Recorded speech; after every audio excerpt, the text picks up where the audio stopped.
बहुत बहुत पुरानी बात है। सदियां बीत गई उस बात को। एक बड़ा शहर था जिस पर राजा विक्रमादित्य राज करते थे। उनका नाम चारों दिशाओं में फैल चुका था। सब उनके न्याय की मिसाल देते थे। एक दिन की बात है, राजा विक्रमादित्य और उनकी रानी के बीच हल्की सी तकरार हो गई। बात बात में रानी साहिबा रूठने के अंदाज में कहने लगी, महाराज सुनिए, अगर मैं एक बार रूठ गई तो क्या आप मेरे जैसी रूपवती और इतनी समझदार पत्नी दुनिया के किसी कोने से भी ढूंढ लाएंगे? ऐसी गुणी पत्नी कहीं नहीं मिलेगी। राजा विक्रमादित्य ने भी तुरंत जवाब दिया, अरे पगली, ऐसी बात क्यों करती है? मैं सिर्फ तेरे जैसी ही नहीं बल्कि तुझसे भी कहीं ज्यादा सुंदर और गुणों वाली रानी को लेकर आ सकता हूं। वह तो ऐसी होगी कि तू क्या, कोई भी उसका मुकाबला करने की सोच भी नहीं सकता। रानी ने जैसे यह बात सुनी तो उनकी आंखों में शरारत आ गई। उन्होंने कहा, अच्छा, अगर इतनी ही बात है तो फिर आप रानी चौबोली को ही अपनी रानी बनाकर यहां ले आइए, तब मैं मानूं कि आप सच कह रहे थे। अब क्या था, राजा तो ठहरे राजा, उन्हें चुनौती गवारा नहीं हुई। उन्होंने उसी वक्त अपनी रानी की बात सुनी और बिना देर किए रानी चौबोली के राज्य की ओर चल दिए। असल में रानी चौबोली का एक बड़ा ही अजीब सा नियम था, एक शर्त यह थी कि जो भी राजा उनसे शादी करने आएगा, अगर वह 4 बार उनके मुंह से कोई बात बुलवा लेगा, तब तो रानी उससे खुशी खुशी शादी कर लेंगी। पर अगर कोई ऐसा नहीं कर पाया तो रानी उसे अपने कैद खाने में डाल देती थी। अब तक सुनने में आया था कि 160 राजा अपनी किस्मत आजमाने आए थे, पर सब के सब असफल रहे और रानी की जेल में सड़ रहे थे। रानी चौबोली ने अपने महल के बड़े दरवाजे के बाहर एक बड़ा सा ढोल रखवा रखा था। जो भी उनसे विवाह की इच्छा लेकर आता था, उसे आकर उस ढोल पर डंडे से जोर की चोट मारनी होती थी, ताकि रानी को पता चल जाए कि कोई नया दावेदार आ गया है। राजा विक्रमादित्य भी पूरे ताम झाम के साथ वहां पहुंचे।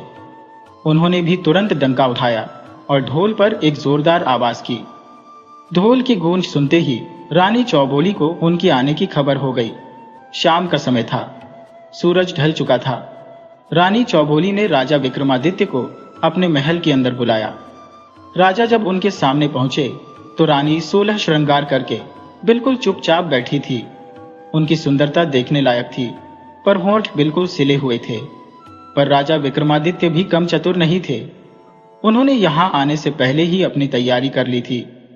उनके पास 4 वीर थे जो अपने आप को गायब, अदृश्य कर सकते थे और अपना रूप भी बदल सकते थे। राजा ने उन्हें पहले ही समझा दिया था कि मेरे पहुंचने से पहले तुम सब चुपके से रूप बदलकर रानी चौबोली के महल में अलग अलग जगहों पर छिप जाना। अब राजा विक्रमादित्य रानी चौबोली के सामने पलंग पर बैठे, पर रानी तो जैसे पत्थर की मूरत बनकर बैठी थी। उन्होंने एक शब्द भी नहीं बोला, बस आंखें झुकाई बैठी रही। राजा ने सोचा, ऐसे तो पूरी रात कट जाएगी और शर्त हार जाऊंगा। राजा भी तो विक्रमादित्य थे। उन्होंने एक नई चाल चली। राजा ने सामने रखे पलंग की तरफ देखकर जोर से कहा, अरे पलंग, रानी चौबोली तो बोलती नहीं, वह तो चुप की रानी बनी बैठी है। अब तू ही कुछ बोल दे, ताकि इस तरह उदास बैठे बैठे रात का एक पहर तो आराम से कट जाए। पलंग के अंदर छिपा हुआ राजा का एक अदृश्य वीर तुरंत बोलने लगा। उसकी आवाज बिल्कुल पलंग के अंदर से आती हुई महसूस हो रही थी। उसने कहा, राजन, आप भी ना यहां आकर कहां फंस गए? खैर, कोई बात नहीं। अगर रात काटनी है तो मैं आपको एक रोचक कहानी सुनाता हूं। आप बस बीच बीच में हो हाँ करते रहना। कम से कम रात का एक पहर तो गुजर ही जाएगा। इसके बाद पलंग में छिपा हुआ वीर कहानी सुनाने लगा और राजा बीच बीच में हाँ हो का हुकारा भरते रहे। पलंग बोला, एक समय की बात है, एक राजा का बेटा और एक साहूकार का बेटा, दोनों बचपन से ही बहुत गहरे दोस्त थे। उनका साथ ऐसा था जैसे एक सिक्का हो जो कभी अलग ना हो। वह साथ खाते पीते, साथ खेलते और साथ रहते थे। बचपन में क्या होता है, नादानी होती है। उन्होंने खेल खेल में बिना सोचे समझे आपस में एक वचन दे दिया। वचन यह था कि उन दोनों में से जिसकी भी शादी पहले हो जाएगी, वह अपनी पत्नी को सुहागरात वाले दिन अपने दोस्त के पास भेजेगा। समय बीतता गया और वह बचपन की बात आई गई हो गई। समय के साथ साथ दोनों जवान हुए। पहले शादी हुई साहूकार के बेटे की। घर में नई बहू आई। सुहागरात का दिन था। बहू 16 श्रृंगार करके अपने कमरे में पहुंची तो उसने देखा कि उसका पति यानी साहूकार का बेटा बहुत उदास बैठा हुआ है। उसका चेहरा उतरा हुआ था, जैसे किसी बड़े धर्म संकट में फंसा हो। अपनी पत्नी ने जब अपने पति का उतरा हुआ मुंह देखा तो उसने हाथ जोड़कर पूछा, स्वामी, क्या बात है? क्या आप मुझसे नाराज हैं? क्या मैं आपको अच्छी नहीं लगी? या मेरे मायके वालों ने शादी में जो सामान दिया है वह पसंद नहीं आया? मैं कैसी भी हूं, अब आपकी हो।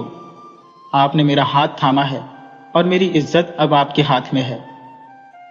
साहूकार के बेटे ने एक गहरी सांस ली और बोला, नहीं, ऐसी कोई बात नहीं है। दरअसल मैं एक बड़े धर्म संकट में फंस गया हूं। बचपन में, नादानी में, मैंने अपने परम मित्र राजा के बेटे को एक वचन दे दिया था। अब समझ नहीं आ रहा कि मैं उस वचन को तोड़ूं या निभाऊं।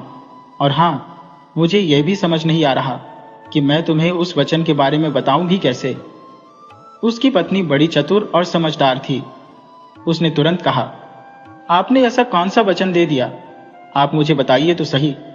अगर आपने कोई वचन दिया है तो वह जरूर पूरा होगा। मैं भी उसमें आपका साथ दूंगी, आप चिंता मत कीजिए।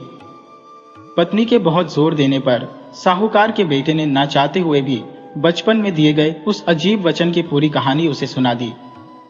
पूरी बात सुनने के बाद पत्नी ने शांत होकर कहा, नाथ, आप बिल्कुल भी फिक्र मत कीजिए। आप मुझे आज्ञा दीजिए। मैं आपका वचन भी निभा लूंगी और अपनी मर्यादा और धर्म भी बचा लूंगी। ऐसा कहकर उसने पति से इजाजत ली और फिर वह साहूकार के बेटे की पत्नी 16 श्रृंगार किए हुए अपने घर से राजकुमार के महल की तरफ चल दी। वह रात का समय था। रास्ते में उसे 4 चोर मिल गए। उन चोरों ने देखा कि कोई सोने के गहनों से लदी हुई एक अकेली लड़की उस तरफ चली आ रही है। उन्होंने तुरंत उसे लूटने के इरादे से रोक लिया। उस निडर लड़की ने चोरों से कहा, भाइयों, आप मुझे जाने दीजिए। मैं एक बहुत जरूरी काम से जा रही हूं। मैं आपसे वचन देती हूं, विश्वास कीजिए, मैं वापस आकर अपने सारे गहने और जेवरात उतार कर आपको दे दूंगी। आप मुझ पर भरोसा कीजिए और मुझे रोको मत। चोरों ने उसे शक भरी नजरों से देखा और बोले, तुम्हारा क्या भरोसा? तुम जाने के बाद वापस आओगी या नहीं?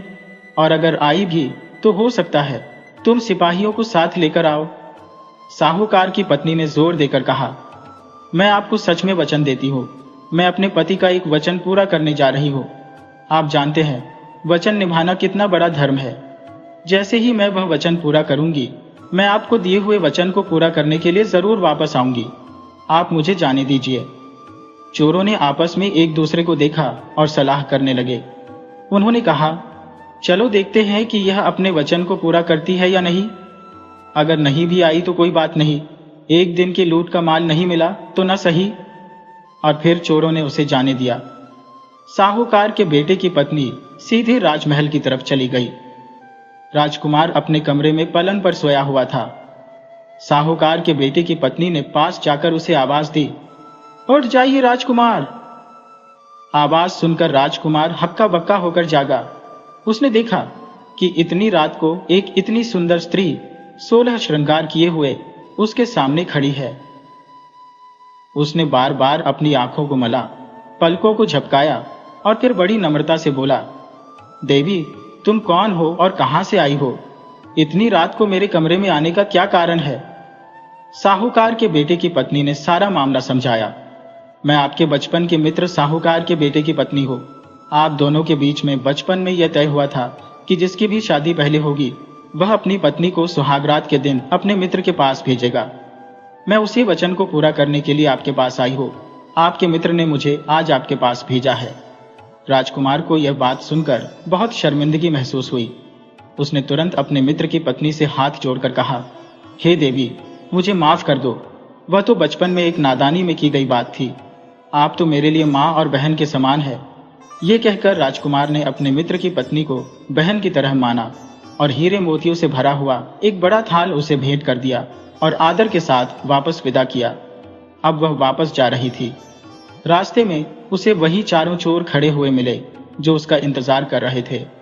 उसे देखकर चोर आपस में फुसफुसाए, अरे वाह, यह औरत तो अपनी जुबान की पक्की निकली।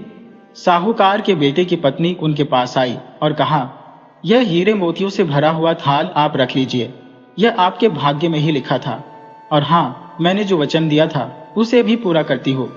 यह कहकर वह एक एक करके अपने सारे गहने उतारने लगी। चोरों को यह देखकर बहुत ही आश्चर्य हुआ। उन्होंने कहा, ठहरो, पहले तुम यह बताओ कि तुम कहाँ गई थी और यह हीरों से भरा हुआ थाल तुम्हें किसने दिया। साहूकार के बेटे की पत्नी ने पूरी बात विस्तार से चोरों को बता दी।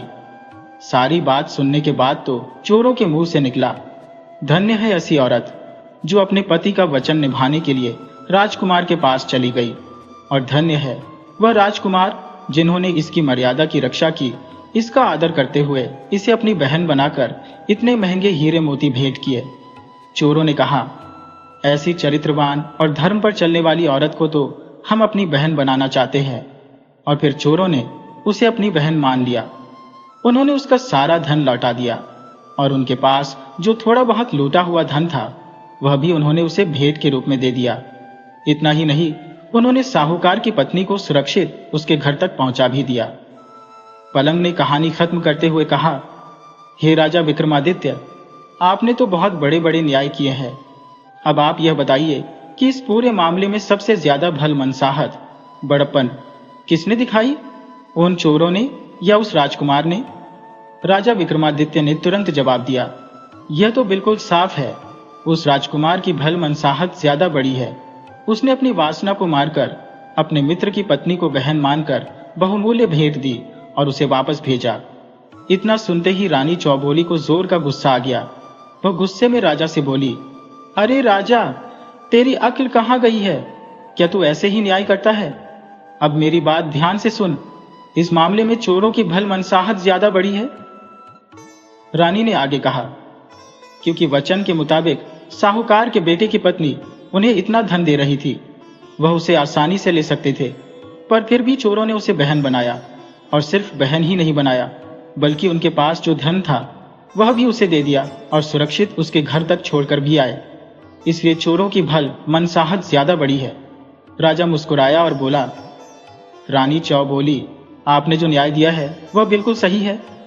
राजा ने तुरंत ढोल वाले को आवाज दी, बजा रे ढोली ढोल। रानी चौबोली बोली, पहला बोल। और फिर ढोल वाले ने एक जोरदार डंका मारकर ढोल बजाया।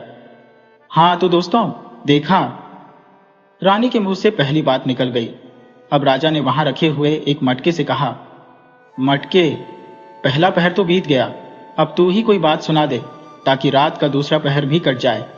मटका बोला, ठीक है राजन, मैं भी आपको एक कहानी सुनाता हूं, बस आप बीच बीच में हुंकारा देते रहना। और फिर मटके में छिपा हुआ अदृश्य वीर कहानी सुनाने लगा। मटका बोला, एक गांव में एक ब्राह्मण का बेटा और एक साहूकार का बेटा आपस में बहुत गहरी दोस्ती रखते थे। जब वे जवान हुए तो एक दिन दोनों अपनी अपनी पत्नियों को ससुराल से लेने के लिए रवाना हुए। काफी दूर तक रास्ता काटने के बाद अब दोनों के ससुराल का रास्ता अलग अलग हो गया। इसलिए अलग होने से पहले दोनों ने यह सलाह की कि वापसी के समय में जो पहले यहाँ आएगा वह दूसरे मित्र का इंतजार करेगा। ऐसी बात करके दोनों ने अपने अपने ससुराल का रास्ता पकड़ लिया। साहूकार के बेटे के साथ एक नाई भी था जो उसका खास आदमी था। ससुराल पहुंचने पर साहूकार के बेटे के साथ नाई को देखकर घर की एक बूढ़ी महिला ने घर की बाकी औरतों को एक समझदारी की बात बताई। उसने कहा, देखो, दामाद के साथ नाई भी आया है, इसलिए नाई की खातिरदारी में कहीं कोई कमी नहीं रहनी चाहिए। बुढ़िया ने समझाया, अगर नाई की सेवा सत्कार में कमी रह गई तो यह हमारे दामाद के घर जाकर हमारी बुराई करेगा, और अगर इसकी खातिरदारी बहुत अच्छे से हुई तो यह वहां जाकर हमारी तारीफों के पुल बांधेगा, इसलिए नाई का ख्याल रखो। बस फिर क्या था, घर की बहू बेटियों ने बुढ़िया की बात मानकर नाई की पूरी खातिरदारी शुरू कर दी। वे अपने दामाद को पूछें या न पूछें, पर नाई को हर काम में पहले पूछते थे। खाना खिलाना हो तो नाई को पहले, बिस्तर लगाना हो तो सबसे पहले नाई का बिस्तर लगाया गया। साहूकार का बेटा अपने ससुराल में यह सब देखकर बहुत मायूस हो गया। उसे लगा कि उसकी इज्जत तो हुई ही नहीं, सारी इज्जत तो इस नाई को मिल रही है। नाई यह सब देखकर मूछें मरोड़ता और खुश होता। साहूकार का बेटा मन ही मन दुखी होकर जल्दी वापस जाने की सोचने लगा। जब उसने वापस जाने की इच्छा जताई तो ससुराल वालों ने भी उसकी पत्नी के साथ उसे विदा कर दिया। अब रास्ते में नाई साहूकार के बेटे के साथ मजाक करते हुए चलने लगा। वह कहने लगा कि ससुराल में नाई की इज्जत ज्यादा रही और दामाद की कम। नाई जैसे जैसे ससुराल की बातें कर रहा था, साहूकार का बेटा मन ही मन जल भुन रहा था, पर नाई को इस बात से कोई फर्क नहीं पड़ा। उसने अपनी सारी बातें इसी तरह जारी रखी। आधा रास्ता कट चुका था। साहूकार का बेटा ससुराल में हुए अपमान से और नाई की बातों से बहुत परेशान हो चुका था। गुस्से में आकर उसने एक बहुत बड़ी गलती कर दी। उसने अपनी पत्नी को बीच रास्ते में ही छोड़ दिया और नाई को साथ लेकर अकेला घर चला गया। इस तरह बीच रास्ते में छोड़ दिए जाने पर साहूकार के बेटे की पत्नी को बहुत दुख हुआ। उसने अपना रथ वापस मायके की तरफ मोड़ा, पर वह रास्ते से भटक गई और किसी अनजान नगर में जा पहुंची। नगर में घुसते ही एक मालन का घर था। कुछ पैसे देकर वह मालन के पास रहने लगी। मालन को भी उस पर तरस आ गया और उसने उसे अपने साथ रख लिया। मालन रोज बगीचे से फूलों की माला बनाकर राजमहल में देने जाती थी। अब मालन फूल तोड़कर लाती। साहूकार के बेटे की पत्नी भी रोज उन फूलों से बहुत ही सुंदर सुंदर गजरे और मालाएं बनाने लगी। वह उन्हें मालन को दे देती, जो उन्हें राजा के पास लेकर जाती। एक दिन राजा ने मालन से पूछा, अरे मालन, आजकल फूलों की इतनी सुंदर सुंदर मालाएं कौन बना रहा है? तुम्हें तो ऐसी कलाकारी नहीं आती। तब मालन ने राजा को बताया, हुजूर, मेरे घर में एक स्त्री आई है जो बहुत ही गुणवान और सुंदर है। वही इतनी सुंदर कारीगरी जानती है। राजा ने तुरंत आदेश दिया, उसे हमारे महल में हाजिर किया जाए। राजा के सैनिक मालन के घर पहुंच गए। साहूकार के बेटे की पत्नी ने बहुत मना किया, पर राजा का आदेश कैसे टाला जा सकता था। और फिर साहूकार के बेटे की पत्नी को राजा के सामने हाजिर कर दिया गया। राजा ने ऐसी सुंदर स्त्री को देखा तो चकित रह गया। राजा ने तुरंत आदेश दिया कि इसे मेरे महल में भेज दिया जाए। साहूकार के बेटे की पत्नी ने हाथ जोड़कर कहा, राजन, आप तो इस नगर के मालिक हैं और इस नाते से आप मेरे पिता के समान हुए। मेरे ऊपर बुरी नजर मत रखिए और मुझे छोड़ दीजिए। पर राजा कहाँ मानने वाला था, वह नहीं माना। इसलिए साहूकार के बेटे की पत्नी बोली, ठीक है, आप मुझे 6 महीने का समय दे दीजिए ताकि मैं सोच सकूं। राजा ने उसकी बात मान ली और उसे नगर के बाहर के रास्ते पर एक एकांत महल में रहने की जगह दे दी। साहूकार के बेटे की पत्नी रोज उस महल के झरोखे से आते जाते लोगों को देखती कि कहीं कोई उसके ससुराल या मायके का जान पहचान का आदमी मिल जाए, जिसके द्वारा वह संदेश भिजवा सके। उधर रास्ते में ब्राह्मण का बेटा अपने मित्र साहूकार के बेटे का इंतजार कर रहा था। जब उसने साहूकार के बेटे को अकेले आते हुए देखा तो सोच में पड़ गया। उसने आते ही साहूकार के बेटे से उसकी पत्नी के बारे में पूछा। साहूकार के बेटे ने उसे पूरी कहानी सुना दी। ब्राह्मण के बेटे ने साहूकार को खूब खरी खोटी सुनाई। उसे डांटा, अरे मूर्ख, अगर ससुराल में नाई की खातिरदारी ज्यादा हो गई तो इसमें पत्नी की क्या गलती थी? उसे बीच रास्ते में क्यों छोड़ आए? फिर क्या था? दोनों मित्र उसे वापस लेने के लिए चल पड़े। तलाश करते करते वे दोनों उसी नगर में पहुंच गए। साहूकार के बेटे की पत्नी ने महल के झरोखे से दोनों को देख लिया और उन्हें बुलाने के लिए आदमी भेजा। इसके बाद ब्राह्मण के बेटे ने दोनों पति पत्नी में सुलह कराई। जब राजा को यह पता चला कि वह स्त्री विवाहित है और उसका पति उसे लेने आया है, तो राजा ने भी उसे जाने की इजाजत दे दी। साहूकार का बेटा अपनी पत्नी को लेकर खुशी खुशी घर आ गया।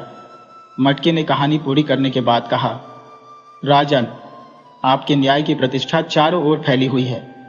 अब आप यह बताइए कि इस सारे मामले में सबसे ज्यादा भलमनसाहत किसकी है, साहूकार के बेटे की या साहूकार की बहू की?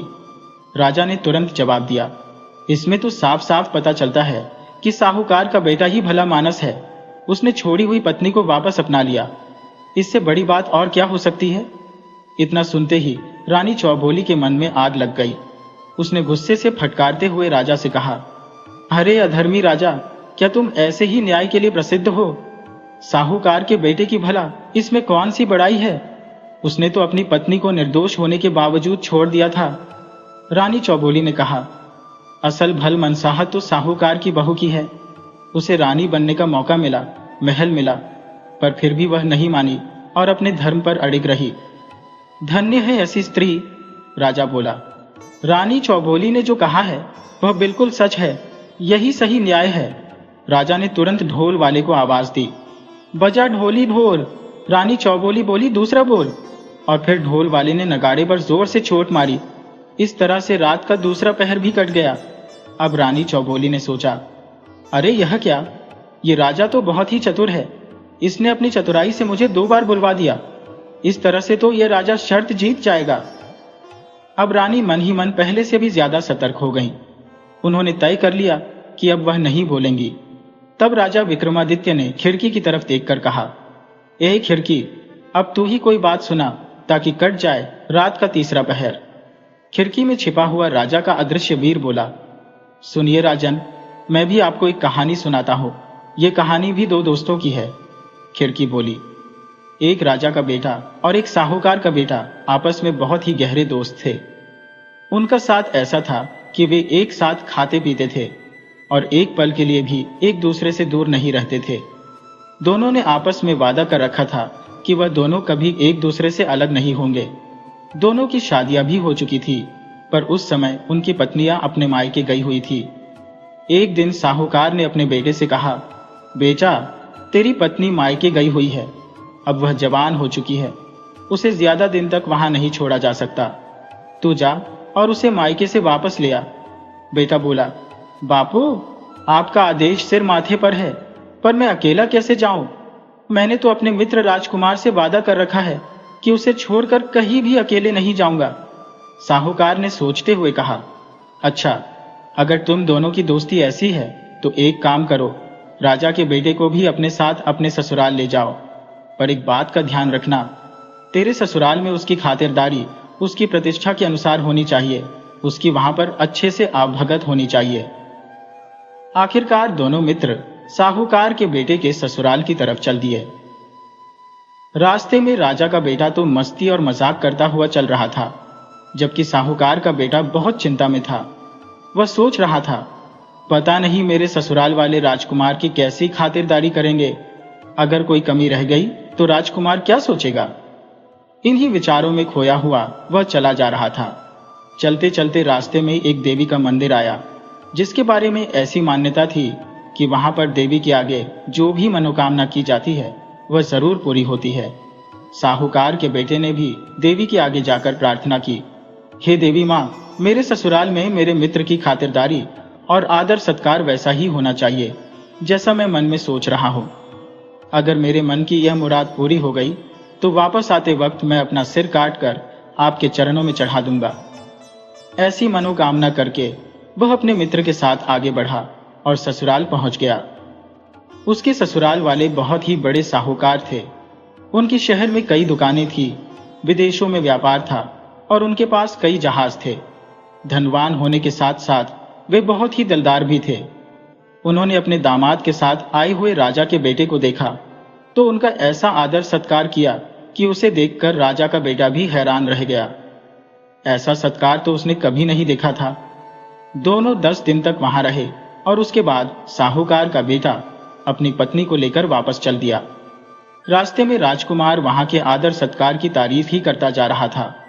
अब साहूकार के बेटे का मनोरथ पूरा हो चुका था। रास्ते में जब देवी का मंदिर आया तो उसने राजकुमार और अपनी पत्नी से कहा कि आप दोनों आगे चले, मैं देवी के दर्शन करके आता हूं। राजा का बेटा बोला, अरे मैं भी चलूं, दोनों एक साथ दर्शन कर लेंगे। साहूकार का बेटा बोला, नहीं, मैंने अकेले ही दर्शन करने की मन्नत मांगी थी, इसलिए आप लोग रुकिए। और फिर साहूकार का बेटा मंदिर में गया। उसने अपना शीश काटा और देवी के चरणों में चढ़ा दिया। राजा के बेटे ने काफी देर तक इंतजार किया, फिर भी साहूकार का बेटा नहीं आया तो वह भी मंदिर के अंदर आ गया। मंदिर में पहुंचा तो क्या देखा कि उसके मित्र का सिर एक तरफ कटा हुआ पड़ा है। यह देखकर राजा के बेटे के पैरों तले से जमीन खिसक गई। वह सोचने लगा, यह क्या हो गया? अब मैं अपने मित्र की पत्नी और उसके पिता को क्या जवाब दूंगा? इस तरह बिना मित्र के घर जाऊंगा तो लोग क्या कहेंगे? आज तक तो हम दोनों अकेले नहीं रहे, फिर आज कैसे रह जाए। यह सब सोचते सोचते और विचार करते हुए राजकुमार ने अपनी तलवार निकाली और अपना सिर भी काट डाला। उधर साहूकार की बहू रास्ते में खड़ी खड़ी दोनों का इंतजार करते करते थक गई, तो वह भी मंदिर के अंदर आ पहुंची। उसने वहां का दृश्य देखा तो हक्की बक्की रह गई। दोनों मित्रों के सिर और धड़ कटे हुए पड़े थे। मंदिर में लहू बह रहा था। वह सोचने लगी, अब मेरा क्या होगा, मैं ससुराल कैसे जाऊंगी, बिना पति के वहां पर क्या मुंह दिखाऊंगी, लोग क्या कहेंगे। ये सब सोचकर उसने भी तलवार उठाई और जोर से अपने पेट में मारने लगी। तभी देवी मां प्रकट हुई और उन्होंने उसका हाथ पकड़ लिया। साहूकार की बहू देवी से कहती है, देवी मां, मेरा हाथ छोड़ दो, मुझे भी मर जाने दो। इन दोनों का तो आपने भक्षण कर लिया, अब मेरा भी कर लो। देवी ने कहा, तलवार नीचे रख दो और दोनों के सिर उठाकर उनके धड़ों पर रख दो, अभी मैं दोनों को फिर से जिंदा कर देती हूँ। साहूकार की बेटी ने दोनों के सिर उठाए और धड़ के ऊपर रख दिए। देवी ने अपने आशीर्वाद से दोनों को जीवित कर दिया और फिर देवी गायब हो गई। परंतु एक गड़बड़ हो चुकी थी। साहूकार की बेटी ने जल्दबाजी में साहूकार के बेटे का सिर राजकुमार के धड़ पर और राजकुमार का सिर साहूकार के बेटे के धड़ पर रख दिया था। अब वे दोनों सोच में पड़ गए कि यह किसकी पत्नी है, सिर वाले की या धड़ वाले की। अब खिड़की ने अपनी कहानी खत्म करके राजा से कहा, राजन, अब आप ही न्याय कीजिए कि वह किसकी पत्नी होगी। राजा ने कहा, इसमें पूछने वाली कौन सी बात है, वह महिला धड़ वाले की पत्नी होगी, धड़ ही असल शरीर है। ये सुनते ही रानी चौबोली गुस्से से भर गई और कहने लगी, वाह रे राजा, वाह, बहुत अच्छा न्याय है तुम्हारा। धड़ से भला क्या लेना देना, पत्नी तो सिर वाली की होनी चाहिए, सिर के बिना भला धड़ का क्या काम, पहचान तो सिर से होती है ना। राजा बोला, जो आपने कहा वह बिल्कुल सत्य है, बजा रे ढोली ढोल। रानी चौबोली बोली, तीसरा बोल। और फिर ढोल वाले ने नगाड़े पर जोर से चोट की। अब रात के 3 पहर बीत चुके थे। रानी चौबोली ने सोचा, अरे यह क्या, ये राजा तो बहुत ही चतुर है, इसने अपनी चतुराई से मुझे 3 बार बुलवा दिया, बस 1 पहर बाकी है। अब रानी मन ही मन बहुत सतर्क हो चुकी थी और उसने ठान लिया कि वह अब नहीं बोलेगी। अब राजा ने अपने चौथे वीर को आवाज दी, जो गायब होकर एक खंभे में समा चुका था। राजा ने खंभे से कहा, हाँ तो खंभे, अब तू ही कोई बात सुना ताकि कट जाए यह चौथा पहर। खंभे ने कहा, सुनिए राजन, मैं भी आपको एक कहानी सुनाता हूँ ताकि बीत जाए यह चौथा पहर, बस आप हुंकारा भरते रहिएगा। और फिर खंभे ने कहानी सुनाना शुरू किया। खंभा बोला, 4 मित्र थे, जिनमें से एक ब्राह्मण था, एक सुनार, एक दर्जी और एक बढ़ई था। चारों ने एक दिन आपस में सलाह करके कमाने के लिए एक दूसरे के साथ प्रदेश की तरफ चल दिए। पूरा दिन चलने के बाद वे एक जगह पर रात को आराम करने के लिए रुक गए। वहां पर फिर चारों मित्रों ने यह सलाह की कि कहीं ऐसा न हो कि रात को सोते समय कोई चोर उनका सामान चुरा कर ले जाए। उन्होंने तय किया कि एक एक करके रात को बारी बारी से पहरा देते हैं। सबसे पहले पहरे पर बढ़ई बैठ गया। वह दिन भर पैदल चलने के कारण थका हुआ था, तो थोड़ी ही देर में उसे नींद आने लगी, पर वह सो कैसे सकता था। बढ़ई ने नींद भगाने के लिए मुंह धोया और इधर उधर देखा तो उसे एक लकड़ी का टुकड़ा पड़ा हुआ मिला। उसने सोचा, समय बिताना है और नींद भगाना है, तो उसने उस लकड़ी के टुकड़े को उठाया और उसे अपने औजारों से तराशने लगा। उसने तराश कर एक सुंदर पुतली बना दी और साथ ही उस पुतली के हाथों में चूड़ियां भी गढ़कर पहना दी। इतने में रात का एक पहर बीत गया। अब पहरा देने की बारी दर्जी की थी। दर्जी उठा, उसने हाथ मुंह धोए और इधर उधर देखा तो बढ़ई की बनाई हुई लकड़ी की पुतली उसे दिखाई दी। दर्जी ने अपना सुई धागा निकाला और समय बिताने के लिए उस पुतली के लिए कपड़े सिल दिए। वह कपड़े उसने पुतली को पहना दिए। अब दूसरा पहर भी खत्म हो गया। तीसरा पहर शुरू होते ही सुनार के पहरा देने की बारी थी। सुनार उठा, उसने भी हाथ मुंह धोए और जैसे ही पहरे के लिए बैठा तो उसने क्या देखा कि कपड़े पहने हुए एक लकड़ी की सुंदर पुतली खड़ी है। वह भी झट से उस पुतली के लिए गहने बनाने के लिए अपने औजार लेकर जुट गया।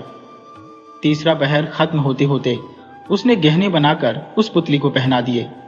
अब चौथा पहर शुरू हुआ तो पहरा देने की बारी ब्राह्मण की थी। ब्राह्मण उठा और पहरा देने लगा। थोड़ी ही देर में ब्राह्मण की नजर भी उस लकड़ी की पुतली पर पड़ी जिसने सुंदर कपड़े पहने थे और बड़े ही सुंदर आभूषणों से वह सजी हुई थी। वह भी झट से उठा, पुतली को एक जगह पर रखा और अपना मंत्र पढ़कर उसमें प्राण डाल दिए। अब तो पुतली एक सुंदर युवती में बदल गई। अब वह सुंदर कपड़े पहने हुए गहनों से सजी हुई एक जीवित स्त्री बन चुकी थी। सुबह होते ही वे चारों मित्र आपस में लड़ने लगे। एक ने कहा, यह मेरी पत्नी बनेगी। दूसरे ने कहा, नहीं, यह मेरी पत्नी बनेगी, इस पर मेरा हक है। अब खंभे ने राजा से कहा, राजा, अब आप ही न्याय कीजिए कि वह पुतली किसकी पत्नी बनेगी। राजा ने तुरंत कहा, यह तो सीधी सी बात है। ब्राह्मण ने उस पुतली में प्राण डाले हैं तो वह उसी की पत्नी है और वह उसी को मिलनी चाहिए। यह सुनते ही रानी चौबोली गुस्से में कड़क कर बोली, लानत है राजा तुम्हारे पर। ब्राह्मण ने उस पुतली में प्राण डाले हैं, मतलब कि उसे जन्म दिया है, इसलिए वह उसका पिता हुआ। रानी ने आखिरी बात कही, कोई भी स्त्री उसी की पत्नी होती है जो उसके हाथों में चूड़ियां पहनाता है।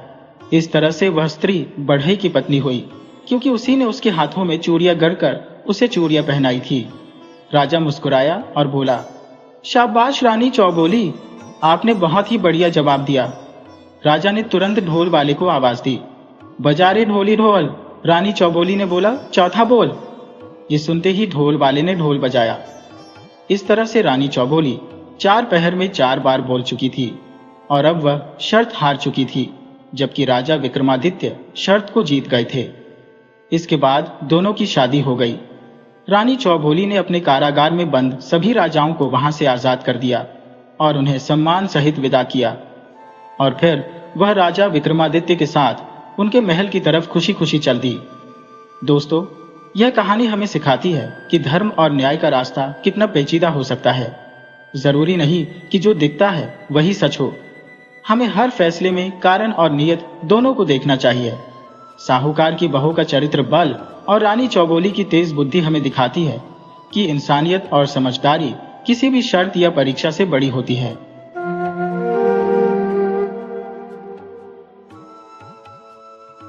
ये कहानी है एक ऐसे जंगल की जिसके बीच में एक रहस्यमयी झील थी और उस झील में रहने वाली एक स्त्री की, जिसके बारे में गांव वाले तरह तरह की बातें करते थे। इस कहानी में आपको एक माँ बेटी का संघर्ष, एक दुष्ट जमींदार का घमंड और एक भले लड़के की नेकी देखने को मिलेगी। ये कहानी हमें सिखाती है कि कर्मों का फल कैसे मिलता है। तो कहानी शुरू करने से पहले जो भी नए लोग आज हमारे साथ जुड़े हैं, उनसे मेरा निवेदन है कि कृपया इस चैनल को सब्सक्राइब जरूर कर लें। अगर आपको ये कहानी पसंद आए तो इसे लाइक और शेयर करना न भूलें और अपने मन की बात हमें कमेंट में जरूर बताएं। तो चलिए अब कहानी की शुरुआत करते हैं। ये किस्सा बहुत पुराने वक्त का है। एक गांव था त्रिलोचनपुर, जो एक बड़े ही घने जंगल के किनारे बसा हुआ था। वो जंगल ऐसा था कि दिन में भी अंधेरा लगे, बड़ा ही घना और डरावना। इसी वजह से गांव का कोई भी आदमी उस जंगल में ज्यादा अंदर जाने की हिम्मत नहीं करता था। जंगल के अंदर क्या है, कैसा है, इसकी किसी को कोई खास जानकारी नहीं थी, लेकिन सबने अपने बाप दादों से एक बात जरूर सुन रखी थी कि उस जंगल के बीचों बीच एक झील है। उस झील में एक परी रहती है और जो कोई भी उस झील के पास भटक कर चला जाता है, वो परी उसे अपने साथ ले जाती है। वो इंसान फिर कभी लौटकर वापस नहीं आता। वो परी किस दुनिया की है और क्यों आदमियों को अपने साथ ले जाती है, ये राज कोई नहीं जानता था। बस लोग इतना कहते थे कि वो पहले उस आदमी पर बहुत प्यार लुटाती है, उससे ब्याह करने का वादा करती है और फिर अपने साथ ले जाती है। गांव वाले तो उस जंगल में जाते नहीं थे। हाँ, पर जब गांव का कोई आदमी अपनी पत्नी से खफा होता तो एक धमकी जरूर देता था, मैं जंगल में चला जाऊंगा और उसी झील वाली परी से ब्याह कर लूंगा। हालांकि उनकी पत्नियां भी कुछ कम नहीं थी। वो भी अपने पति को सुना देती, जाओ जाओ उसी चुड़ैल के पास जाओ, पता नहीं उसके कितने पति होंगे। जब तक उससे मिलने की तुम्हारी बारी आएगी, तुम्हारी सारी बत्तीसी नीचे झड़ चुकी होगी। अरे, पत्नी तो एक पति वाली ही अच्छी होती है, हजारों पति किसके होते हैं ये मुझे बताने की जरूरत नहीं, तुम खुद होशियार हो। वैसी औरत से ब्याह की बात कोई गिरा हुआ आदमी ही कर सकता है, कोई शरीफ आदमी नहीं। पत्नियां ऐसी बातें कहकर अपने बिगड़ैल पतियों का मुंह बंद करा देती थी। हालांकि कोई मर्द कितना भी उछल कूद ले कभी उस जंगल में नहीं जाता था। उसी गांव में एक बुढ़िया अपनी एक बेटी के साथ रहती थी। उसका पति गुजर चुका था तो वो 2 गायें पालकर अपना पेट भरती थी। गांव में एक हलवाई की दुकान थी और वो हलवाई बड़ा ही दयालु आदमी था। वो मिठाई बनाने के लिए उस बुढ़िया की गायों का ही दूध खरीद लेता था। वैसे तो गांव में दूध बेचने वालों की कोई कमी नहीं थी, पर वो बुढ़िया की मदद करने के लिए पहले उसी का दूध खरीदता था। इस तरह बुढ़िया और उसकी बेटी का गुजारा बड़े आराम से हो जाता था। गांव में एक ढोली नाम का जमींदार भी रहता था। वो बड़ा ही मक्कार किस्म का आदमी था। उसके पास बहुत जमीन थी जिसे वो गांव वालों को खेती के लिए पट्टे पर देता था। बदले में वो किसानों से आधी फसल वसूल लेता था, पर उसका मन इतने से भी नहीं भरता था। वो हर घर से एक औरत और एक मर्द से अपने घर पर रोज मुफ्त में काम कराता था। लोगों की मजबूरी थी उसके घर बेगारी करना, क्योंकि तभी वो उन्हें अपनी जमीन पट्टे पर देता था। लेकिन वो बुढ़िया कोई खेती नहीं करती थी, तो उसे गांव में उस हलवाई के सिवा किसी और से कोई लेना देना नहीं था। वो कभी जमींदार के घर बेगारी करने नहीं जाती थी। जमींदार चाहता था कि किसी भी तरह बुढ़िया से बेगारी कराए, लेकिन उसे कोई मौका ही नहीं मिल रहा था। आखिर वो गांव में रहती जरूर थी, पर उसकी आसामी नहीं थी। गांव का हलवाई भी जमींदार का आसामी नहीं था, तो दोनों से काम कराना जमींदार के लिए थोड़ा मुश्किल तो था, पर नामुमकिन नहीं था। एक दिन वो बुढ़िया के पास गया। बुढ़िया को जमींदार अपने दरवाजे पर देखकर बड़ी हैरानी हुई कि ये हमारे दरवाजे पर कैसे आ गया। ये तो लोगों को अपने दरवाजे पर बुलवाता है और लोग हाथ जोड़े उसके दरवाजे पर जाते हैं। जमींदार बुढ़िया को देखते ही बोला, भाभी, सारा गांव मुझसे जमीन लेकर खेती करता है, पर एक तो है जो खेती नहीं करती। मैं तुझे भी कुछ जमीन देना चाहता हूँ। बुढ़िया बोली, जमींदार जी, अब मुझसे खेती बाड़ी कहाँ हो पाएगी। न मैं हल चला सकती हूँ न कुदार। खेती का काम तो मेरे लिए अब नामुमकिन है। मेरे लिए तो मेरी ये 2 गायें ही सब कुछ है। यही मेरी खेती है। मेरा काम इन्हीं से चल जाता है। मुझे और किसी चीज की जरूरत नहीं है। दोनों बात कर ही रहे थे कि बुढ़िया की बेटी संजू वहां आ गई। जमींदार तो उसे बस एक तक देखता ही रह गया। बुढ़िया जमींदार की गंदी नजर को पहचान गई कि ये बेटी को बुरी नजर से देख रहा है। बुढ़ा हो गया है, पर गलत कामों के लिए पूरे गांव में बदनाम है। इसीलिए कोई औरत इसके घर अकेली काम करने नहीं जाती। वो अपने पति या बेटों के साथ ही उसके घर जाती है और जमींदारनी के आसपास ही काम करके लौट आती है। गांव की झिल्ली की पत्नी ने एक बार बुढ़िया को बताया था कि जमींदार ने उसे घर में अकेला पाकर गलत तरीके से पकड़ लिया था, पर किस्मत से जमींदारनी आ गई। वो जमींदार की हरकत देखकर उस पर आग बबूला हो गई थी। उसने घर में काम करने आने वाली औरतों को सलाह दी थी कि वो जमींदार के साथ काम न करें, और अगर वो कोई हरकत करता है तो उसकी जानकारी सीधे जमींदारनी को दें। तब से जमींदार हर औरत पर नजर नहीं डालता था, मगर 1-2 औरतें उसी के जैसी थी, तो वो उनसे घुल मिलकर रहता था। वो उन्हें साथ में बाजरे के खेत में बाली तोड़ने ले जाता था। जमींदार अपना सारा खेत पट्टे पर दे देता था, लेकिन कुछ खेत अपने पास भी रखता था जिसमें वो गन्ना या मक्का उगाता था। वो अपने खास मतलब के लिए ही ऐसी खेती करता था, वरना उससे उसे कोई कमाई नहीं होने वाली थी। तो वो बुढ़िया की बेटी को एक तक घूर रहा था। बुढ़िया बेटी से बोली, संजू, तुम घर के अंदर जाओ और मैंने जो काम बताया है वो करो। वो सीधे सीधे जमींदार को मना तो नहीं कर सकती थी, भला कोई किसी को देखने से कैसे रोक सकता है। अच्छा तो यही है कि खुद ही बचा जाए। जब जमींदार चला गया तो बुढ़िया बेटी के पास गई और बोली, तुझे जरा भी समझ नहीं है कि किसके सामने जाना है और किसके नहीं। जमींदार के बारे में सारा गांव जानता है कि वो कितना बदमाश है। बस एक तू ही है जिसे कुछ पता नहीं। अब न जाने वो क्या साजिश रचेगा, किसी को क्या पता। मैंने तुझे कई बार समझाया है कि किसी भी औरत को किसी पराये मर्द के सामने बिना वजह नहीं आना चाहिए। पिता और पति के अलावा किसी भी औरत को किसी मर्द के साथ कभी अकेले में नहीं रुकना चाहिए। किसी पराये मर्द के साथ औरत को अकेले में सफर भी नहीं करना चाहिए। किसी मर्द की चिकनी चुपड़ी बातों में नहीं आना चाहिए, और किसी अनजान से पैसे का लालच तो बिल्कुल भी नहीं करना चाहिए। औरत की इज्जत वहीं से खत्म होनी शुरू हो जाती है जब वो किसी का तोहफा या पैसा ले लेती है। फिर उसमें कोई शर्म लिहाज नहीं रह जाता। वो उस आदमी के एहसान के नीचे दब जाती है और वो आदमी उसका किसी भी तरह का गलत फायदा उठा लेता है। इसलिए औरत को बहुत होशियार रहना चाहिए। उसे मर्द की सही गलत नजर की पहचान होनी चाहिए, जो तुम नहीं कर रही हो। तुम अब बड़ी हो गई हो, अब तुम ज्यादातर घर के अंदर ही रहा करो। अपने गांव में भी सबके सामने मत आया करो। बहू और बेटी घर की इज्जत होती है, उन्हें पैसे से भी ज्यादा संभाल कर रखना पड़ता है। मैं एक अकेली गरीब औरत हूँ और जमींदार गांव का अमीर आदमी है। उसके सामने कोई सिर भी नहीं उठा सकता। वो खुद चलकर आया है, भगवान जाने क्यों आया था और उसके मन में क्या चल रहा है। बुढ़िया रोज बेटी के साथ गाय के लिए घास काटने जाती थी, मगर अब उसे डर लगने लगा। उसे बेटी न तो घर में सुरक्षित लग रही थी, न घर के बाहर। उसे समझ नहीं आ रहा था कि क्या करे।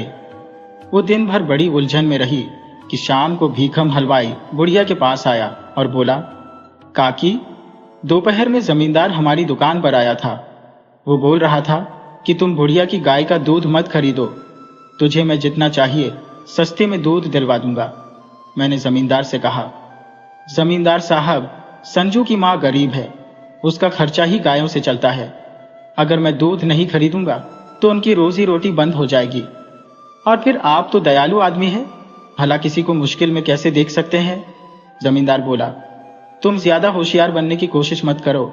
मैंने जितना कहा है उतना ही करो, वरना अंजाम बहुत बुरा होगा। आगे तुम खुद समझदार हो। भीखम बोला, काकी, अब मैं क्या करूं? मेरी समझ में कुछ नहीं आ रहा। बुढ़िया बोली, बेटा भीखम, इस गांव में मेरा तुम ही एक सहारा थे। अगर तू दूध नहीं खरीदेगा तो मुझे कल ही ये गांव छोड़ना पड़ेगा। भीखम बोला, काकी, मैंने ये कब कहा कि दूध नहीं खरीदूंगा? तेरी गाय का दूध तो मैं हर हाल में खरीदूंगा। तेरी गाय का ही दूध असली होता है, बाकी सब तो पानी मिलाते हैं। तुम गाय का दूध दुकान पर मत लाना, मेरी पत्नी खुद आकर दूध ले जाएगी।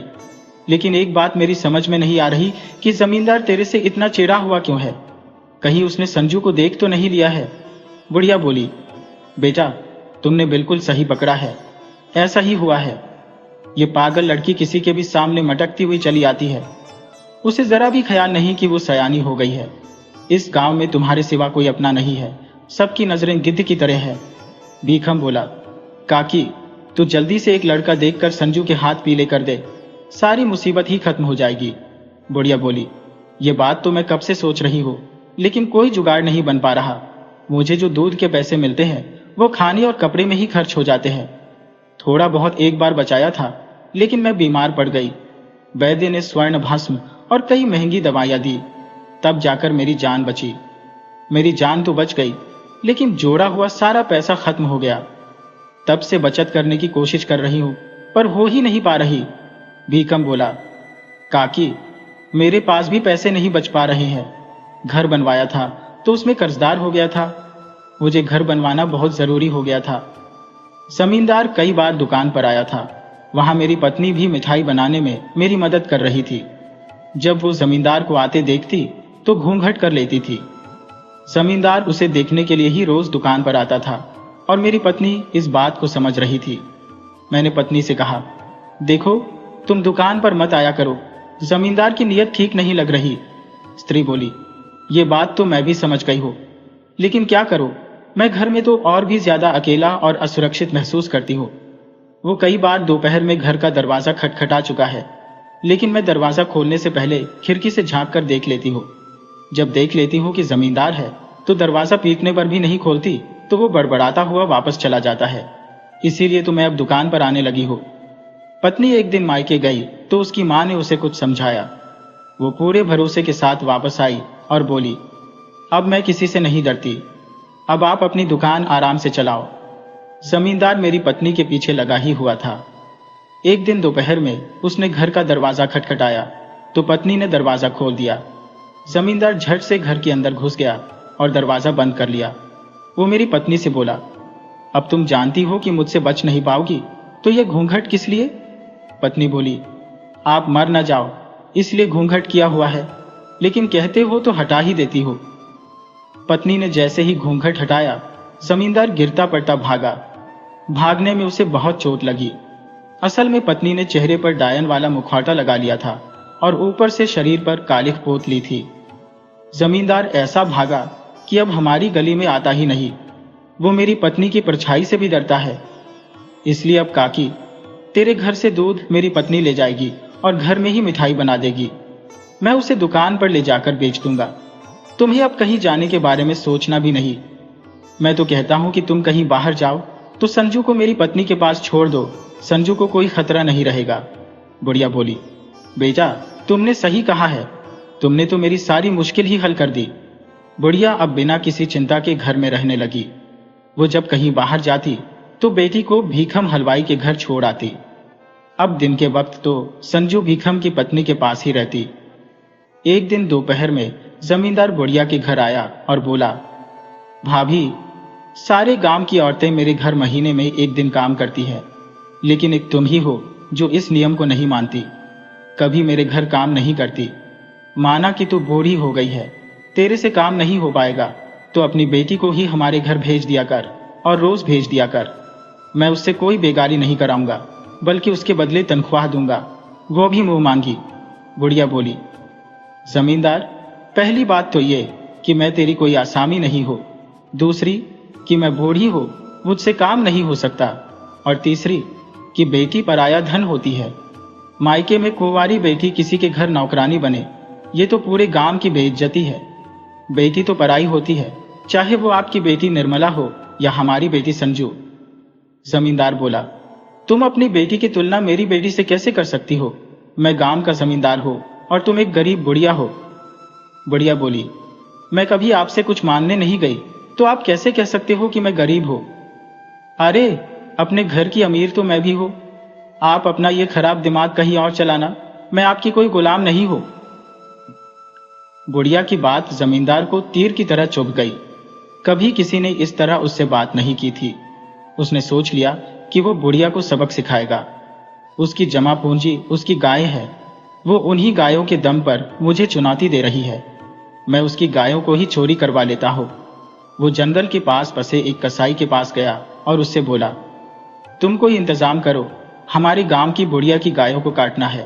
तुम किसी चोर का पता बताओ जो बुढ़िया की गायें चुरा सके, और तुम गायों को यहां लाते ही जल्दी से उन्हें काट देना। कसाई बोला, माफ करें जमींदार साहब, मैं कभी गाय की हत्या नहीं करता। जंगल में वैसे ही बहुत से जानवर हैं, फिर मुझे गाय को क्यों काटना? आप अगर बुढ़िया से नाराज है तो उसकी गायें चोरी करा लो और हापुड़ के बाजार में बेच दो। वहां चोरी का माल देखते देखते बिक जाता है। हाँ, उसकी कोई खास कीमत नहीं मिलेगी। जमींदार बोला, मुझे कीमत की जरूरत नहीं है, बल्कि मैं इस काम के बदले बहुत पैसा दूंगा। कसाई बोला, आपका काम हो जाएगा। मैं प्रसिद्धन चोर को तैयार करता हूं। 2 गायें चोरी करने के 200 स्वर्ण मुद्रा लेगा। गायें चोरी हो जाएंगी। जमींदार को पता था कि 5 स्वर्ण मुद्रा में अच्छी गाय मिल जाती है, लेकिन चोरी के लिए उसे 20 गुना कीमत देनी पड़ रही थी। जमींदार कसाई को 200 स्वर्ण मुद्रा देकर आ गया, तो कसाई ने प्रसिद्धन चोर के साथ मिलकर बुढ़िया की गायें चोरी करा ली। दोनों गायों को लेकर हापुड़ बाजार गए। दोनों गायें दूध देने वाली थी, तो उनके दाम अच्छे मिल गए। दोनों उन्हें बेचकर वापस चल पड़े। वो जल्दी जल्दी भाग रहे थे कि कहीं बुढ़िया ने उनका पीछा न कर लिया हो, वरना पकड़े जाने पर उस राज्य में चोर के लिए सिर्फ फांसी की सजा थी। लेकिन चोर तो चोर थे, उन्हें मौत का भी डर नहीं था। अब चोरी तो कर ली थी, लेकिन उन्हें पकड़े जाने से बचना भी था, तो वो जंगल के रास्ते भागे। भागते भागते उन्हें जोरों की प्यास और भूख भी लग गई थी, तो उन्होंने सोचा कि जंगल में कहीं रुककर पानी पी लेते हैं। प्रसिद्धन ने बाजार से भागते हुए भी कुछ खाने की मांसाहारी चीज और शराब खरीद ली थी। जब दोनों जंगल के अंदर आ गए तो प्रसिद्धन अपने दोस्त कसाई से बोला, दोस्त, अब भागने की कोई जरूरत नहीं है। हम जंगल के बीच में हैं। हम कहीं पानी की जगह देखकर भोजन कर लेते हैं, उसके बाद आराम से रात में जंगल से बाहर निकलकर घर जाएंगे। दोनों पानी की तलाश करने लगे कि कसाई को एक झील नजर आई। कसाई बोला, भाई प्रसिद्धन, हम कितने मूर्ख हैं कि जंगल में कई बार आए, मगर इतनी सुंदर झील कभी नहीं देखी। हम तो पहले झील में पानी पिएंगे, फिर झील में नहाएंगे, उसके बाद भोजन करेंगे, झील के पास कुछ देर आराम करेंगे और फिर घर चलेंगे। प्रसिद्धन बोला, नहाना तो हम बाद में भी कर लेंगे, भागने से बहुत भूख लग गई है, पहले हम भोजन कर लेते हैं। दोनों ने जल्दी से झील में पानी पिया और उसके बाद कुछ देर आराम करके खाना खाने बैठ गए। मांसाहारी भोजन खाते खाते शराब भी पीते जा रहे थे। जब दोनों नशे में धुत हो गए तो वो झील में नहाने की सोचने लगे कि तभी उन्हें झील में एक बहुत खूबसूरत परी जैसी औरत दिखी जो अर्धनग्न होकर नहा रही थी। कसाई बोला, क्या गजब किस्मत है अपनी, गायें जाते ही बिक गईं, भोजन का इंतजाम भी हो गया, शराब के साथ अब हम सुंदरी का भी मजा पानी के अंदर ही ले सकेंगे। दोनों झील में उतरकर उस औरत की तरफ बढ़ने लगे। औरत ने दोनों को चेतावनी दी, तुम दोनों को किसी औरत को नहाते हुए नहीं देखना चाहिए, लेकिन तुम दोनों अपनी हद भूलकर मेरे पास आने की कोशिश कर रहे हो। ये काम करते हुए तुम्हें जरा भी शर्म नहीं आ रही? क्या किसी पराई औरत को अकेला पाकर उसकी इज्जत लूटने का ख्याल करना सही है? कसाई बोला, मर्द के लिए सब कुछ सही है। तुम अपनी मर्जी से हमारे पास आ जाओ तो हम तुम्हें कोई तकलीफ नहीं पहुंचाएंगे। स्त्री बोली, तुम दोनों अब यहां से सही सलामत निकलकर तो दिखाओ। इस झील में कभी किसी की पानी पीने की भी हिम्मत नहीं हुई और तुम पानी में उतरकर मेरी ताकत को चुनौती दे रहे हो। मैं ऐसे कामुक मर्दों की ही तलाश में रहती हूँ। वो स्त्री एक भयानक राक्षसी में बदल गई और दोनों को चने की तरह चबा गई। दोनों का काम वहीं तमाम हो गया। उधर सुबह जब बुढ़िया अपनी गायों को चारा डालने गई तो गायें थी ही नहीं। वो घबराई हुई ये बात बेटी से बताई। दोनों गायें एक साथ गायब कैसे हो गईं? उनके बछड़े भी नहीं है। संजू बोली, माँ, मुझे जमींदार पर शक हो रहा है, उसी ने कुछ गड़बड़ किया है। ये बात जंगल की आग की तरह पूरे गांव में फैल गई कि बुढ़िया की गाय चोरी हो गई। दीखम हलवाई की पत्नी दूध लेने आई थी, लेकिन जब गाय ही चोरी हो गई तो वो दूध कहां से ले जाती? उसने साफ कह दिया, ये काम गांव के जमींदार का है। उसी को संजू की मां से जलन थी, वो किसी भी तरह बुढ़िया को झुकाना चाहता है। भीखम की पत्नी बोली, संजू, तुम समझौता मत करना, तुम्हें कभी खाने की कमी नहीं होगी। तुम मेरे घर ही रहो, मेरे साथ काम करो और उसी से दोनों का काम चल जाएगा। उधर जमींदार ये देखने के लिए आया कि चलकर देखते हैं कि क्या हो रहा है। वो बुढ़िया की गाय चोरी पर अफसोस जताया और बोला, तुम चोरी से हिम्मत मत हारना। तुम संजू को मेरे घर काम पर भेज दो, मैं तुम्हें कल ही 2 गाय खरीद कर दे दूंगा। बुढ़िया बोली, जले पर नमक मत छिड़को जमींदार, मुझे हालातों से लड़ना आता है, मुझे किसी की मदद की जरूरत नहीं। मैं गाय की चोरी की शिकायत राजा के पास जाकर लिखाऊंगी, राजा ही इसका सही इंसाफ करेगा। वैसे मुझे गाय के चोर के बारे में पता चल गया है, लेकिन राजा के जासूस पता लगाएंगे तो सही रहेगा। ये बात सुनकर जमींदार के पसीने छूट गए। बोला, इस छोटी सी बात की शिकायत राजा से करने की क्या जरूरत है? तुम बिना मतलब परेशान होगी। तुम मुझसे 2 गायों की कीमत ले लो, भले ही उस पैसे को मत लौटाना। अब गांव में हो तो इतना तो फर्ज बनता ही है कि किसी गरीब की मदद करूं। तुम अपनी बेटी को भी कहीं काम पर मत भेजना, तुम्हें कुछ करने की जरूरत ही नहीं है, मैं सारा इंतजाम करा दूंगा। बुढ़िया बोली, मैंने पहले ही कह दिया कि मुझे किसी की कोई मदद नहीं चाहिए, मुझे सिर्फ इंसाफ चाहिए और इंसाफ सिर्फ राजा कर सकता है, दूसरा कोई नहीं। चोर के लिए राजा ने फांसी की सजा तय कर रखी है। मैं चोरी कराने वाले और चोर दोनों को फांसी पर झूलते देखना चाहती हूं। गांव के कई लोगों ने भी साथ दिया। हाँ, चोर को तो पकड़ में आना ही चाहिए, वरना वो चोर और मनबड़ हो जाएगा। वो अब हर घर में चोरी करने लगेगा। जमींदार ने गांव वालों को समझाने की कोशिश की। देखो, तुम लोग छोटी सी बात को ज्यादा बढ़ा रहे हो। अरे, मेरा भी कुछ फर्ज है कि नहीं? मैं खुद चोर को पकड़वाने की कोशिश करूंगा। गांव वाले बोले, नहीं जमींदार साहब, आप बूढ़े हो चले हो, आपसे चोर नहीं पकड़ा जाएगा, उसे राजा के सैनिक ही पकड़ें, यही अच्छा रहेगा। जब एक सुर में गांव वालों की आवाज उठी तो जमींदार किसी को दबा नहीं सका। उसे लगने लगा कि वो बुरी तरह फंस गया है। उसने घमंड में अच्छे बुरे का ख्याल ही नहीं किया। अब बुढ़िया राज दरबार गई तो राजा अपने जासूस लगा देगा। जासूस 2-4 दिन में सब पता लगा लेंगे। वो गायों को भी बरामद कर लेंगे। कसाई तो मार पड़ते ही सारा राज उगल देगा। मेरा नाम आते ही मुझे फांसी हो जाएगी, मेरी जमींदारी छिन जाएगी। बहुत तनाव में होकर जमींदार घर वापस गया। उसे अपनी मौत बहुत करीब दिख रही थी। उसे लगा कि मुश्किल से 4-5 दिन और जी पाएगा, उसके बाद उसे फांसी लग जाएगी। उसने सुन रखा था कि जंगल में एक झील है और झील में एक सुंदर परी रहती है।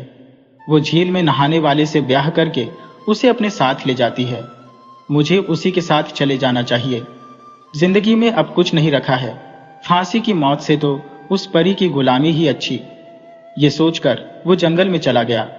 वो पहले कभी जंगल में नहीं गया था, न ही उसने कभी झील देखी थी, तो वो इधर उधर जंगल में झील की तलाश करने लगा।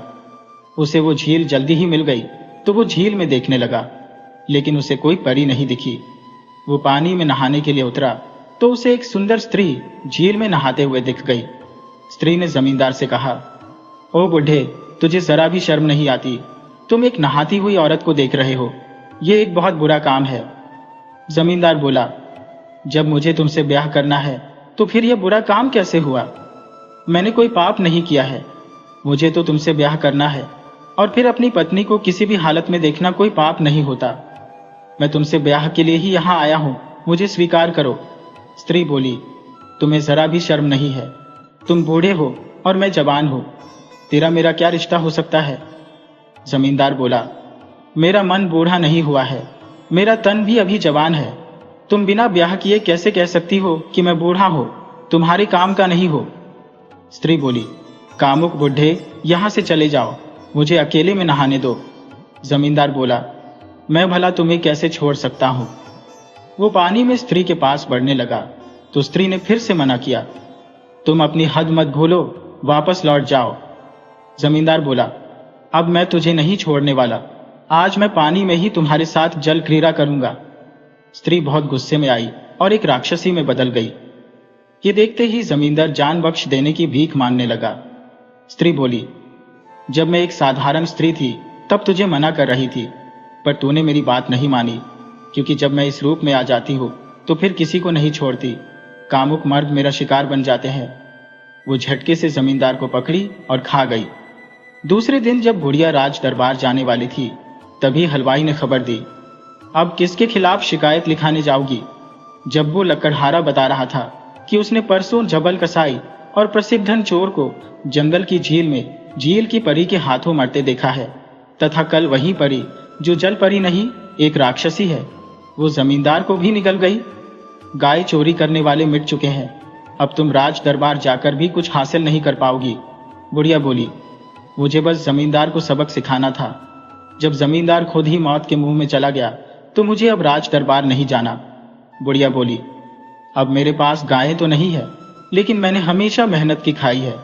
मैं अब जंगल से लकड़ी लाऊंगी और तुम्हें बेचूंगी। तुम्हें हमेशा लकड़ी की जरूरत पड़ती है, तुम अब मुझसे ही लकड़ी खरीदना। भीखम बोला, काकी, तू बेकार में कोशिश कर रही है, तुम्हारे खाने का काम तो संजू के काम करने से चल जाएगा। बुढ़िया बोली, अरे बाबले, संजू क्या तेरे घर जिंदगी भर काम करती रहेगी? अरे उसके हाथ भी तो पीले करने हैं, और वो काम तुमसे नहीं हो पाएगा, उसे तो मुझे ही करना है। बुढ़िया कुल्हाड़ी उठाई और जंगल में निकल गई। वो लकड़ी काट कर रोज लाने लगी और हलवाई को देने लगी। उधर जंगल के उस पार एक गांव था, लहनापुर, जहां पर साधु नाम का एक किसान रहता था। उसके पास कुछ जमीन थी जो घर के पास ही थी और काफी उपजाऊ थी। तो किसान अपनी पत्नी के साथ मेहनत करके खुशी खुशी रह लेता था। उसकी पत्नी उसका पूरा साथ देती थी। दोनों का सपना था कि उनका एक अच्छा सा घर हो, 4-5 बीघा जमीन हो, बाग बगीचे हो, अपना 1-2 बेटा हो और एक नन्ही सी परी जैसी बेटी हो। उनका सपना कोई बहुत बड़ा अमीर बनने का नहीं था, लेकिन गरीब आदमी का एक छोटा सा सपना भी कभी कभी पूरा नहीं होता। खेती किसानी और मजदूरी करके कोई अमीर नहीं बन पाया है, उनकी किस्मत में ही गरीब बने रहना लिखा है। साधु कड़ी मेहनत करके अनाज तो उगा लेता, लेकिन अनाज तैयार होने के बाद गांव का साहूकार उसे पौने पौने दाम में खरीद लेता, और वो भी कभी एक साथ पैसा नहीं देता था। जब तक वो धीरे धीरे पैसा लौटाता, तब तक अगली फसल तैयार हो जाती। थोड़े थोड़े पैसे मिलते तो वो खर्च भी हो जाते। पति पत्नी चाहकर भी पैसे जमा नहीं कर पाते थे। कुछ दिन बाद स्त्री के पांव भारी हुए तो अब खेत में साधु को अकेले काम करना पड़ा। साधु को तब पता चला कि उसकी स्त्री उससे कहीं ज्यादा मेहनत करती थी, उसी की मेहनत से अच्छी फसल हो रही थी, लेकिन साहूकार की बेईमानी से हम पैसा जमा नहीं कर पा रहे हैं। उसने सोच लिया कि जब फसल तैयार हो जाएगी तो इस बार गांव के साहूकार को नहीं बेचेगा, वो दूसरे गांव के साहूकार को बेचेगा। दूसरे गांव का साहूकार नगद पैसा पहले दे देता है और बाद में अनाज ले जाता है। कुछ दिन में फसल तैयार हो गई तो साधु ने अपना अनाज दूसरे गांव के साहूकार को बेच दिया। उसे नगद पैसा मिल गया। पति पत्नी बहुत खुश हुए।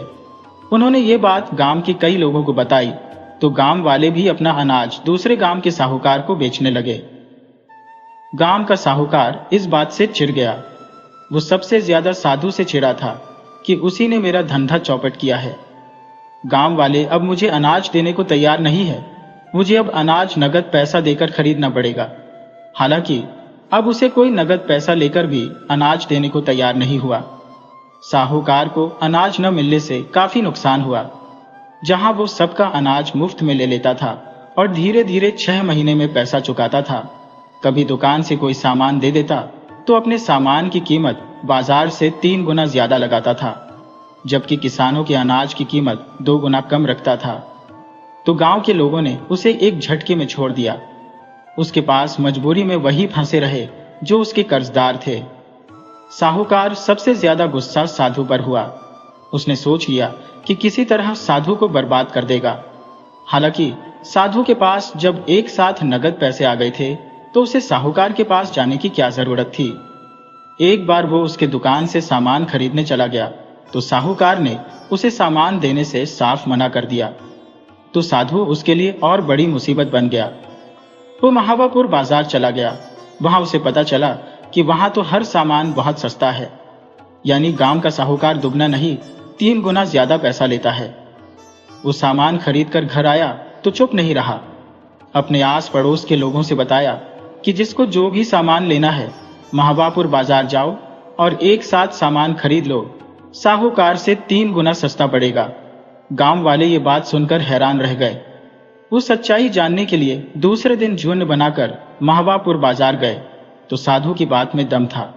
गांव वालों ने साहूकार का सीधा बहिष्कार कर दिया। उधर समय के साथ साधु को एक बेटा हुआ तो उसकी पत्नी बच्चे की देखभाल में लग गई। उसे इतनी भी फुर्सत नहीं मिलती थी कि पति की मदद करे, तो साधु को खेत में अकेला काम करना पड़ रहा था, जो उसके बस की बात नहीं थी। वो कम मेहनत करता था, इसलिए उसकी अगली फसल कमजोर हो गई।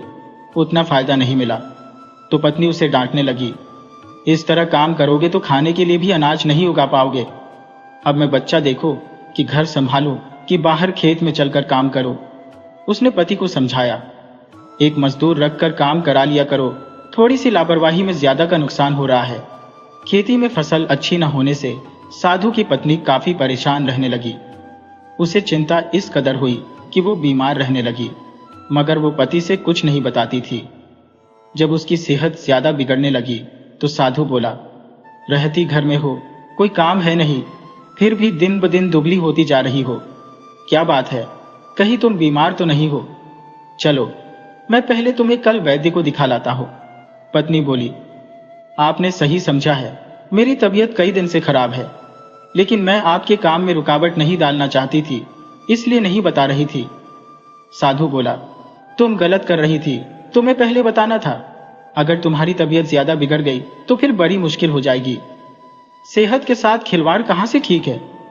दूसरे दिन सुबह साधु पत्नी को लेकर वैद्य के पास गया तो वैद्य ने दवा दे दी, लेकिन बताया कि रोग तो पुराना है, स्त्री ने दबाकर रखा था, ये काफी बिगड़ चुका है, अब ठीक होने में काफी लंबा समय लगेगा। दोनों दवा लेकर घर लौट आए, लेकिन साधु पत्नी पर काफी नाराज था। वो पत्नी को डांट रहा था, तुमने मुझे मुश्किल में डाल दिया है, तुम अपना मोल खुद नहीं समझती, तुम मेरे लिए कितनी जरूरी हो। अब कैसे बताऊं कि तुम्हारे बगैर मेरा घर बर्बाद हो जाएगा। अब भगवान जाने तुम्हें ठीक होने में कितना समय लगेगा। पत्नी बोली, अरे आप मेरी बहुत ज्यादा चिंता करने लगे हो। आदमी की तबीयत तो बिगड़ती रहती है, इसमें इतना घबराने जैसी कोई बात नहीं है, मैं जल्दी ही ठीक हो जाऊंगी। इस तरह समय बीतने लगा, लेकिन स्त्री की तबीयत ठीक नहीं हुई। उसकी सेहत दिन ब दिन गिरती जा रही थी। आखिर एक दिन वैद्य ने साधु से साफ कह दिया, तुम्हारी पत्नी नहीं बच पाएगी, उस पर कोई दवा असर नहीं कर रही। चाहो तो किसी और वैद्य से सलाह ले सकते हो, या फिर किसी साधु संत की शरण में जाकर कोशिश कर सकते हो सकता है महात्मा लोग कोई चमत्कार कर दें।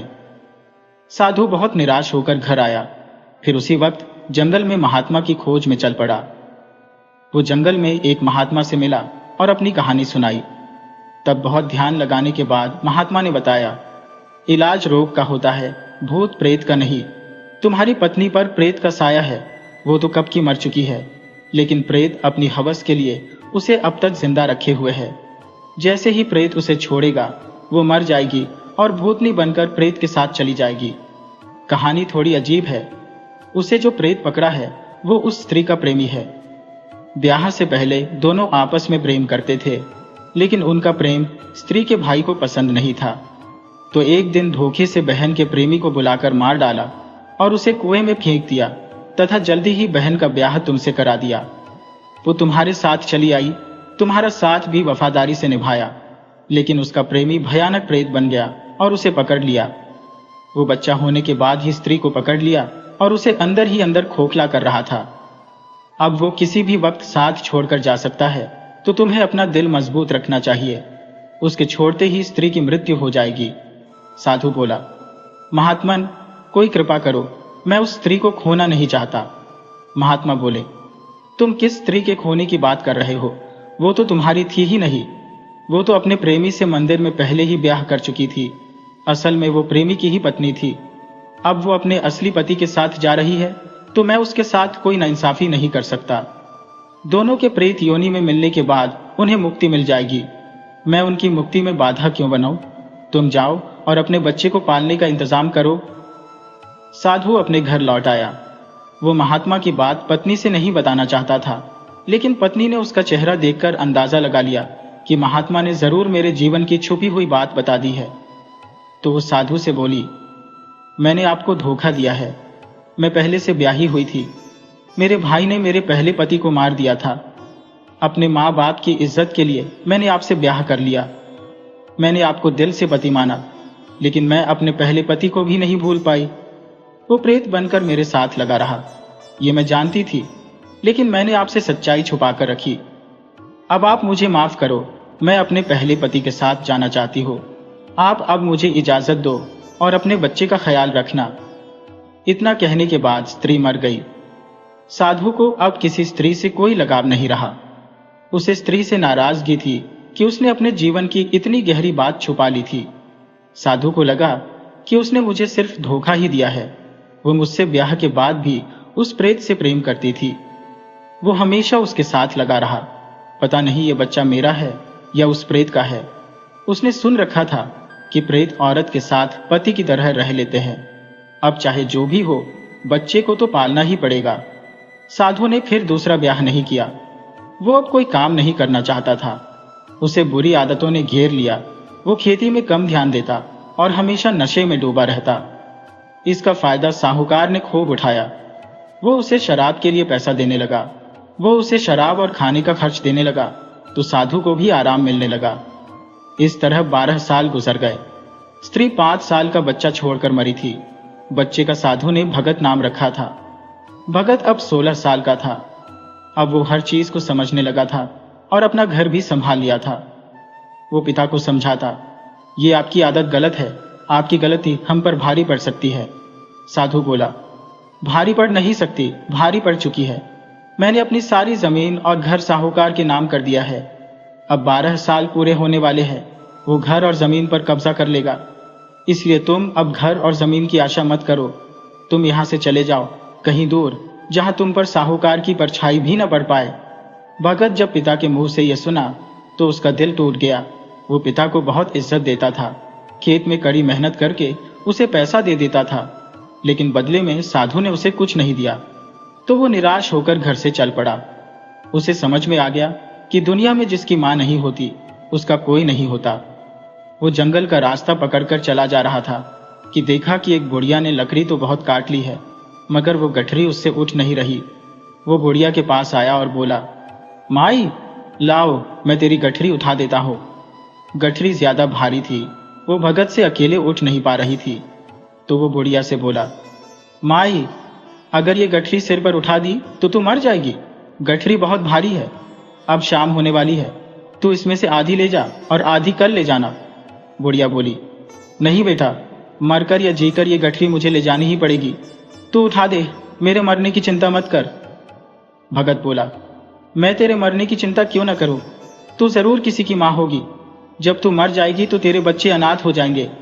बुढ़िया बोली, जब तुम्हें मेरी इतनी चिंता है तो मेरी गठरी मेरे घर तक पहुंचा दे। भगत बोला, जरूर पहुंचा दूंगा। वो बुढ़िया की गठरी सिर पर लिया और 1 मील दूर त्रिलोचनपुर गांव में आ गया। वो गठरी बुढ़िया के दरवाजे पर रख दिया और बोला, माई, अब मुझे इजाजत दो, मैं अब चलता हूं। बुढ़िया बोली, बेटा पानी पी लो।